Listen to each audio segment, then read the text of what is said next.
comme on peut avoir vu des espèces de chiens évoluer différemment, et s'ils ne mangent pas la même chose, s'ils n'ont pas le même climat, les mêmes milieux, leur corps va s'adapter. On a des espèces d'insectes qui autrefois, comme par exemple notre libellule, était vraiment énorme, une envergure vraiment impressionnante qui se comptait en mètres.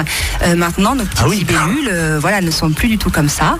Donc on ne peut pas prévoir l'évolution, et donc pour nous sommes actuellement comme ça. On sait que par exemple on a les molaires, les dents de sagesse, les dents de sagesse qui pourraient disparaître, avoir le front qui puisse être un peu plus large. C'est Charles Darwin qui fut le premier à poser cette hypothèse de l'évolution des espèces et donc des hominidés au fil du temps.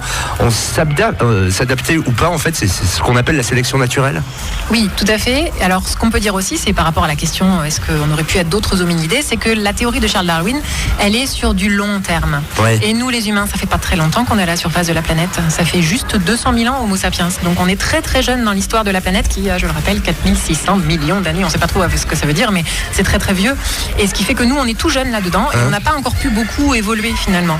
Ce qui fait qu'on ne peut pas dire si on avait pu être d'autres hominidés. Ce qu'on peut dire, c'est que par exemple l'homme de Néandertal, on en entend un petit peu parler, qui a disparu de la surface de la planète, lui, eh bien il n'y a que 30 000 ans. C'est pas si long que ça, quoi. Donc, et vous avez notamment ici, au Village des Sciences, un bon moyen pour se rendre compte que on n'est pas grand-chose à l'échelle de la vie sur Terre. Et oui, voilà.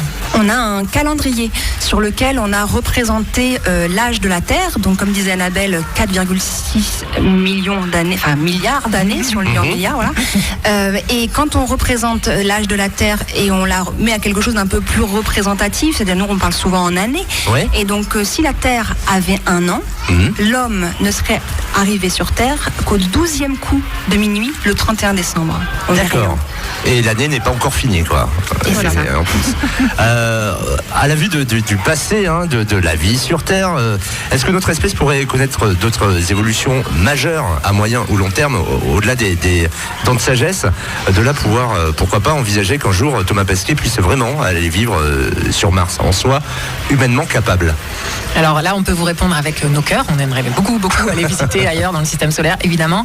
Malheureusement, la science nous répond aujourd'hui très prosaïquement, comme le font les scientifiques, qu'aujourd'hui, c'est pas concevable. Mais ça nous ferait rire peut-être dans 20 ans d'entendre cette réponse, en se disant bien sûr que finalement, dans 20 ans, ce sera possible. Ce sera possible, Aujourd'hui, par contre, ce qui va être possible, ce sont plutôt des petits voyages dans l'espace. C'est-à-dire de prendre pas un avion de tourisme, mais une fusée de tourisme, on va dire, pour aller peut-être, je sais pas moi, se marier dans l'espace ou voilà. On va aller faire un coucou à Thomas Pesquet à l'ISS. Voilà, exactement. Merci beaucoup de nous avoir expliqué un petit peu toute cette évolution, notamment l'évolution de ce que nous sommes, nous, les humains.